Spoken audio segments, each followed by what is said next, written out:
हमारे ऊपर हमला हुआ, हम जितना हो सके अपने आप को बचाने की कोशिश कर रहे थे। हमें मारा गया, काटा गया। उन्होंने कांग्रेस ने उस समय भी गोलियां चलवाई इनके ऊपर। शरीर का मरना मौत नहीं होता है, जब जमीर मर जाए तो उसे मौत कहते हैं। कांग्रेस का यही है। आप प्यार से तो दुनिया से लड़वा लो, पर अगर यहाँ पकड़ोगे कि कंधे पे हालात रख दो, फिर तो यार कुछ नहीं होगा। नमस्कार दोस्तों, सज्जन कुमार को मौत की सज़ा दी है 1984 के जो सिख दंगे थे उनके आरोप में। लेकिन अभी कांग्रेस पार्टी उस राजनीति पे भी पहले भी राजनीति करी, लेकिन उन मौतों पे फिर राजनीति कर रही है कि सज्जन कुमार को माफ़ करो। और सज्जन कुमार को न्याय नहीं मिला है। सज्जन कुमार को न्याय नहीं मिला है या उन सिखों को न्याय नहीं मिला है, पीछे क्या है? नमस्कार जी, मैं वैसे तो भारतवासी मेरे को अश्मीत भाई के नाम से जाते हैं। वैसे मेरा नाम अश्मीत सिंह है जी। अच्छा अश्मीत जी, सिख सरदार एक होते हैं या अलग अलग होते हैं? एक ही है जी। सिख हमारा धर्म है, सरदार हमें लोग प्यार से बुलाते हैं जी। ठीक है। अच्छा ये बताइए कि अभी जो 1984 के सिख दंगे हुए थे, भैया दंगे नहीं थे, जेनोसाइड था वो। दंगे बोलना गलत है क्योंकि सिखों ने कहीं हमला नहीं किया। हमारे ऊपर हमला हुआ, हम जितना हो सके अपने आप को बचाने की कोशिश कर रहे थे। हमें मारा गया, काटा गया, लेकिन हम आज भी देश में बहुत सुरक्षित और बहुत गर्व से रह रहे हैं। बस यही डर रहता है कि कहीं वापस ऐसा कुछ ना हो। पर यह है कि बहुत अच्छा किया लोगों ने, हमारे देश के लोगों ने, कि जिस सरकार ने ये काम किया था उसे खदेड़ दिया बिल्कुल एकदम। अच्छा वो सरकार राजनीति में आने के लिए उसी मुद्दे को, उसी सज्जन कुमार को जिसको मौत की सज़ा हो चुकी है, उसको माफ़ी दिलवाने के लिए फिर दोबारा धरने पे आ रही है, फिर बैठ के कर रही है, फिर पंचायत कर रही है, और पब्लिक कहीं ना कहीं उसके साथ होने की सोच रही है। तो आप क्या मैसेज देना चाहोगे? देखिए, मैं आपको एक बात बताऊंगा, शरीर का मरना मौत नहीं होता है, जब जमीर मर जाए तो उसे मौत कहते हैं। कांग्रेस का यही है। उनके पास अब कुछ नहीं है। उनको पता है कि अब मेरे पास कुछ और तरीका नहीं है वापस सीट लेने का, क्योंकि काम तो उन्होंने कुछ किया नहीं, लूटा ही है। चाहे वो किसी भी धर्म का हो, चाहे हमारी कंट्री की बात क्यों ना हो। नहीं तो इतना बड़ा विशाल देश, उसके छाती पे तार चढ़वा के पाकिस्तान दे दिया, इधर छाती पे तार चढ़वा के बांग्लादेश दे दिया। और उससे क्या मांगोगे? जो आपका संविधान लिखने वाला जो डॉक्टर बी आर अम्बेडकर था, उसको 5 साल का टेन्योर देके उसको धक्का मार के निकाल देने वाली पार्टी को, और क्या समझोगे, क्या चाहोगे उससे? अच्छा अभी देखिए, राहुल गांधी को बार बार युवा कह रहे हैं। पहले तो ये बताइए, युवा हैं भी युवा नहीं? मुझे एक बात बताओ, अगर वो युवा है तो मैं क्या क्लास केजी में पढ़ाई कर रहा हूँ? मुझे तो फिर अभी पढ़ाई करना चाहिए। यहाँ पे तो पिताजी साथ में आने चाहिए थे। क्योंकि एक बात बताओ, 5-6 साल में जिसकी पेंशन लगने वाली है तो वो युवा कैसे हो गया? अच्छा दूसरा, जैसे कि ये इस बात को आपने सही तरह से खोल के रख दिया कि युवा हैं या नहीं। अब दूसरा प्रश्न मेरा यह है कि 1984 के सिख दंगे बहुत संवेदनशील मुद्दा था, उस पर कांग्रेस राजनीति कर रही है दोबारा आने के लिए किसी भी तरह से।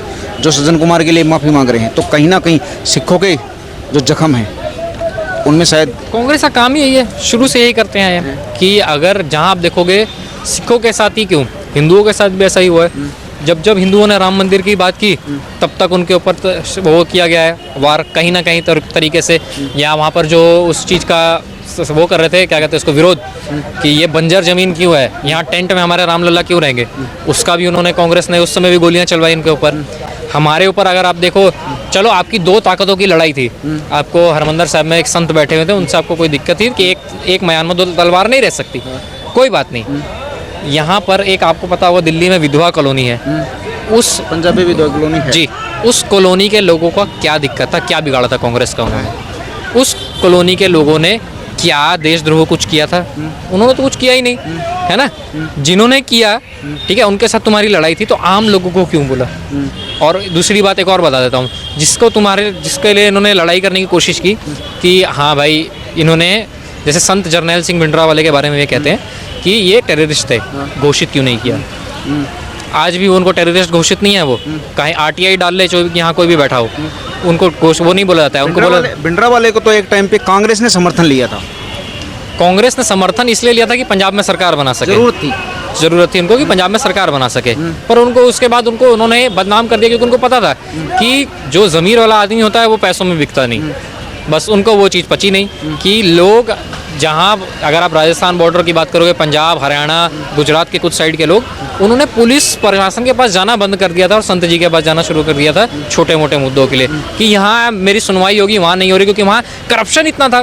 पुलिस थाने में अगर आपको FIR लिखाना है तो उसके लिए पैसा देना पड़ रहा था। तो उस चीज़ के लिए जनता ने उन्हें चुना। तो उनको पता चल गया था, इंदिरा गांधी को, कि यार अगर ये रह गया तो मेरी कुर्सी चली जाएगी। अच्छा गुरुजी, पंजाब और पंजाबियों के लिए तीनों सरकार, आम आदमी पार्टी, कांग्रेस और बीजेपी, तीनों महत्वपूर्ण हैं। आपके हिसाब से आज के टाइम में पंजाबियों के लिए कौन सी सरकार, कौन सी पार्टी का मापदंड सही है आपके हिसाब से? देखो अगर मैं बात करूँ ना आज के टाइम पे, अगर बात की जाए पंजाब की, Punjab is a very sensitive state, क्योंकि वो धर्म को लेकर कुछ सुनना नहीं चाहते। आप हमारी धर्म को मत छेड़ो, हम कुछ नहीं कहते, हमें कोई मतलब नहीं है। आप देश के लिए बोलोगे हम देश के लिए खड़े हैं, आप खाने के लिए बोलोगे हम आपको खाना देने के लिए खड़े हैं, आप पानी के लिए बोलोगे हम पानी के लिए भी खड़े हैं। बट यही है ना कि अगर आप प्यार से तो दुनिया से लड़वा लो, पर अगर यहाँ पर करोगे कि कंधे पे हालात रख दो, फिर तो यार कुछ नहीं होगा।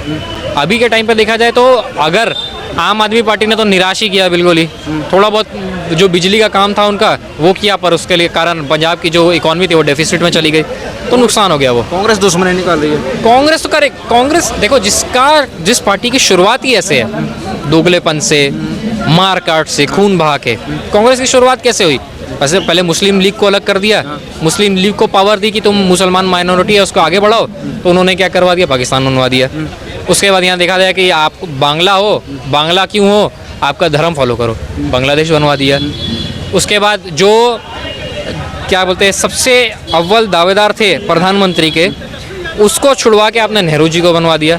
इंटरनल इलेक्शंस हुए थे 1946 में, कौन विनर था सबको पता है, नाम लेने की जरूरत नहीं है, पर किसको बना दिया गया प्रधानमंत्री? नेहरू जी को। ठीक है। बीजेपी के बारे में क्या कहना चाहोगे? पंजाबियों के लिए कहीं फायदेमंद है? देखो बीजेपी की अगर बात की जाए ना, अभी भाजपा के पास कोई ऐसा लीडर नहीं है जो पंजाब का नेतृत्व कर सके। सही बात है तो ये है, क्योंकि पंजाब में अगर बात की जाए, पंजाब को जो अभी करंट सिचुएशन है उनको चाहिए डेवलपमेंट। लोग जा रहे हैं छोड़ के पंजाब, ठीक है, कहीं ना कहीं हेट्रेड वाली बात फैल गई कि हमें एक नहीं समझा जाता, हमें भारत का हिस्सा नहीं समझा जाता।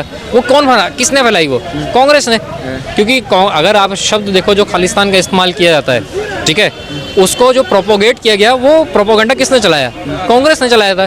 कि अगर आप देखोगे संत जी की जो बात होती है, संत जरनैल सिंह भिंडरावाले के, उन्होंने एक रिफॉर्म बनाया था जिसको कहते हैं आनंदपुर साहब का मता, ठीक है, उस चीज़ पे तो कभी कांग्रेस ने बात नहीं की कि उसमें तो लिखा गया था रिफॉर्म्स फॉर पंजाब। पंजाब और पंजाबियों के लिए तीनों पार्टी लगातार नेगेटिव ही निकल रही है। फिलहाल पंजाब का भविष्य कैसे देखते हैं? पंजाब, अगर मैं आपको बताऊं कि अगर कोई भी पार्टी कोई एक ऐसा लीडर ले आए जो काम करे, स्पेशली जो पंजाब की डेवलपमेंट के लिए काम करे, और ये जो हेट्रेड वाले शब्द हैं इधर उधर जो फैले हुए हैं इसको ख़त्म करवा दे, तो मेरे हिसाब से सबसे पहला पॉजिटिव पॉइंट यही रहेगा, चाहे वो कोई भी पार्टी हो, उसको बहुमत की सरकार आने में दिक्कत नहीं आएगी। आम आदमी पार्टी आने के बाद नशा कम हुआ है? नहीं, वो खुद पंजाबियों ने कम किया है, पार्टी का इसमें कोई काम नहीं आया है। जो लोकल लीडर्स हैं, जो छोटे लेवल के वहाँ कार्यकर्ता हैं, जो छोटे लेवल के लोग हैं, जो NGOs भी हैं जो काम कर रही है, ये उनका कमाल है। कुल मिला के पंजाबियों ने अपने कंधे पे लेके ही राज्य चलाया है। बिल्कुल पंजाबियों ने अपने कंधों पे लेके अपना राज्य चलाया है, चलाते आए हैं। देश को भी हम कंधों पे लेके चले हैं, चलते आएंगे। जहाँ हमारे फ़ौज की भी बात की जाए, हम लगभग 13-14% है फ़ौज में, सिर्फ सिखों की बात कर रहा हूँ, पंजाबियों की टोटल बात नहीं कर रहा हूँ। और हम बहुत गर्व से बोलते हैं कि हम भारत का हिस्सा हैं, हमें रहने दो, बस हमें हमारा एक कमी है कि हमारे धर्म पर टिप्पणियाँ ना की जाए। चलो ठीक है साहब, धन्यवाद आपका टाइम देने के लिए। जवान की सोच शायद आपने देख ली है।